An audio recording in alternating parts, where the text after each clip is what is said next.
Hola, bienvenidos a este espacio de divulgación financiera de finanzas personales al oído. Mi nombre es Carlos y el día de hoy quiero compartir algunas reflexiones sobre el libro Padre Rico y Padre Pobre de Robert Kiyosaki. Nuestra premisa principal es cómo mejorar nuestro ingreso y convertirnos en inversionistas. Todos hemos escuchado hablar de Robert Kiyosaki. Es un tipo multimillonario que se hizo multimillonario enseñándole a las personas multimillonarias. Suena fácil, ¿no? Entonces, ¿por qué no hay tantos millonarios como copias de su libro vendidas? Aquí vamos a analizar un poco las enseñanzas de Kiyosaki para vislumbrar un panorama un poco más luminoso acerca de lo que él llama el arte de hacerse rico. Cuando queremos salir de nuestro estilo de vida actual y cambiar a uno que creemos mejor, nos asaltan las dudas. ¿Será que voy a tener éxito? ¿Vale la pena salir de mi zona de confort para perseguir un sueño peculiar?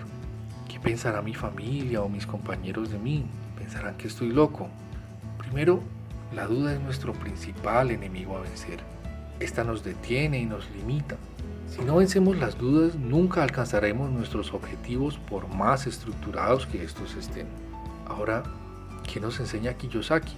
Bien, en su libro Padre Rico, Padre Pobre nos enseña de sus dos padres, el biológico, pobre, temeroso y endeudado, pero preparado académicamente, y su padre rico, seguro y audaz, pero con formación empírica. En este libro nos enseña que el sistema educativo nos entrena para ser empleados y por eso no tenemos la formación necesaria para ser ricos o para manejar la riqueza.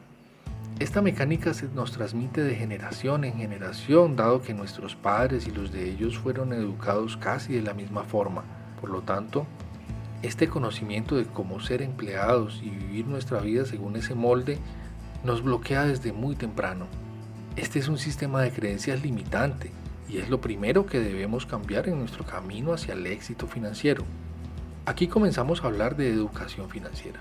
Este aspecto es lo más importante que se requiere para ser ricos según Kiyosaki. Educarse en la parte financiera para identificar qué son los activos y los pasivos y aprender a diferenciarlos. Esto marcará la diferencia entre ser rico y ser pobre. Para resumir, los activos son las cosas que nos ponen dinero en el bolsillo, mientras que los pasivos son cosas que sacan dinero de nuestro bolsillo. El ejemplo clásico es un taxi. Este vehículo es un activo puesto que su propósito es generar riqueza y mientras el carro produzca más de lo que cueste mantenerlo, será un activo importante para nuestras finanzas. Sin embargo, cuando lo que se debe invertir para mantenerlo supera lo que éste produce, se convierte en un gasto que debe salir de nuestro balance personal en aras de mantener la creación de riqueza. Otros activos pueden ser las propiedades para alquilar, fincas productivas, maquinaria de alquiler o commodities como el oro y la plata. Los pasivos, por su parte, en nuestras finanzas tendrán el equivalente a los gastos, por ejemplo, el teléfono, la casa que habitamos, nuestro vehículo e incluso algunos gastos asociados a nuestros activos, como por ejemplo el combustible, impuestos y otras variables que se pueden mejorar. Dicho esto, para ser ricos, según Robert Kiyosaki, hay que aumentar nuestros activos y minimizar nuestros pasivos o gastos. Esto diferencia a los ricos de los pobres, ya que el pobre compra una tarjeta de crédito de un banco, mientras que el rico compra acciones de ese banco. En este caso, las acciones serán activos que podrán valorizarse y pagar dividendos. Sin embargo, la tarjeta no le va a aportar ese tipo de beneficios a quien la posee, ya que esta es directamente un pasivo. Hacer esto es el equivalente a poner a trabajar el dinero por nosotros, en lugar de nosotros trabajar por él. La ventaja es que el dinero nunca se cansa. Como dicen en la película Wall Street, el dinero nunca duerme. En este sentido, así nuestras inversiones no nos rindan lo que deseamos desde un principio. Esto tendrá el valor de la educación empírica que recibimos en el proceso. De hecho, este tipo de educación es una que no vamos a poder encontrar en ninguna parte, por lo que su valor tiende a ser incalculable. En cambio, si compramos un artículo tecnológico de moda con nuestra tarjeta de crédito, este perderá valor apenas sale de la tienda, además del interés que adeudamos por usar el crédito, por lo que en cualquier caso habremos perdido dinero. Aquí hay que reseñar otra enseñanza del libro, y es que el rico no trabaja por dinero. En lugar de ello, el rico trabaja por conocimiento. Si queremos ser ricos, nuestro principal activo será el conocimiento. La capacitación que se imparte en algunos oficios es invaluable, ya que de momento, aunque seamos empleados, con el tiempo y la experiencia adquirida, ese conocimiento será más valioso de lo que actualmente estamos ganando, si lo combinamos con aptitudes como mercadeo, inteligencia financiera y contabilidad. De este modo, podremos comenzar a hacer nuestro tránsito entre los cuadrantes del flujo del dinero. Este es un tema que tocaremos en una próxima entrega. Otra reflexión que nos deja en su libro es que en el camino que emprendemos para ser millonarios, debemos aprender también todo lo relacionado con leyes, impuestos y contabilidad. Y si bien el autor nos describe los pormenores propios del sistema norteamericano, los principios son básicamente universales y aplicables casi a cualquier economía. De hecho, la razón por la cual un rico paga menos impuestos que un pobre en proporción a sus ingresos es porque estos conocen muy bien las leyes y saben cómo acomodar su contabilidad para que la porción de impuestos que les corresponde sea menor y no golpee su flujo de caja. Este punto es polémico, así que haré una claridad. La línea que separa la elusión, que es perfectamente legal, de la evasión es muy tenue. Por lo tanto, en nuestro camino hacia la riqueza es imperativo aprender a diferenciarlas, puesto que de ello depende nuestro futuro como personas y como multimillonarios.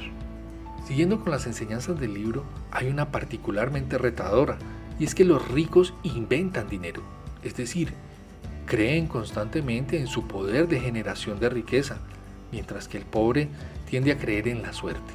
En este punto el autor nos explica que el pensamiento del rico no está condicionado por el miedo o las deudas.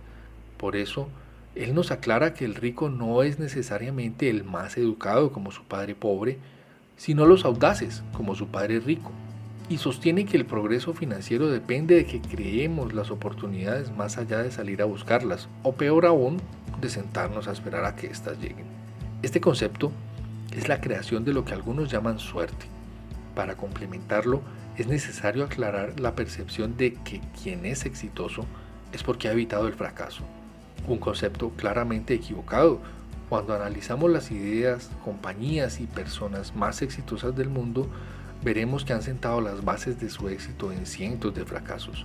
Por lo tanto, el autor nos define el miedo a fracasar como el miedo a ser exitosos. Esto es equiparable a ir al gimnasio. Muchas personas dejan de ir porque no ven resultados en el primer mes o en la primera semana, pero lo cierto es que tanto tener el cuerpo ideal como ser millonarios tienen en común la constancia. Es imperativo permanecer en estado creativo constantemente. De este modo los fracasos comenzarán a ser vistos como enseñanzas y más adelante habrán sido los peldaños que nos llevaron a lograr lo que funcionó para nosotros en ese momento. Ahí nos daremos cuenta que hemos alcanzado el éxito. Todos nosotros, sin excepción, hemos sido exitosos en algo algún día. Para cerrar esta entrada, la lección es mantener la concentración. Por naturaleza, tendemos a procrastinar, a buscar entretenimiento mientras algo ocurre o a enfocar nuestra atención en varias cosas a la vez por la necesidad impuesta de quererlo todo ya. En este sentido, el autor nos invita a concentrarnos en nuestra meta, por lejana que parezca. Como ya lo hemos mencionado antes, nuestra meta no debe ser hacernos ricos sin más, o el ingreso. Nuestra meta deben ser los activos, que por sus cualidades generadoras de riqueza serán quienes nos pongan en primer lugar allí donde hemos soñado. Es entonces cuando nos damos cuenta que ser ricos es la consecuencia de todo lo que hemos hecho hasta ese punto. Y si queremos ser ricos y permanecer así, debemos construir una columna de activos lo suficientemente sólida como para que nos sostenga en el largo plazo sin que nosotros tengamos que intervenir. Es solo en ese momento cuando, según el autor, podremos acceder a esos lujos y cosas que nos inspiraron en primer lugar para querer ser ricos. El pobre, en cambio, prefiere adelantar flujos futuros de efectivo que generalmente es incierto, con el único propósito de adelantar el goce de estos lujos. Y por adelantar los lujos me refiero al crédito. En consecuencia, para el pobre será muy difícil salir de su estado o directamente no podrá salir de este círculo de miedo y deudas en el corto o mediano plazo. Espero que este video te haya ayudado en algo a crecer en tu conciencia de millonario y si te gustó, compártelo para que cada vez más gente se una a nuestra comunidad y seguir haciendo estos videos informativos. Déjame tus comentarios sobre qué tema te gustaría que tratara en el próximo video. Te agradezco mucho por haber llegado hasta aquí y te deseo muchos éxitos. Gracias, gracias, gracias.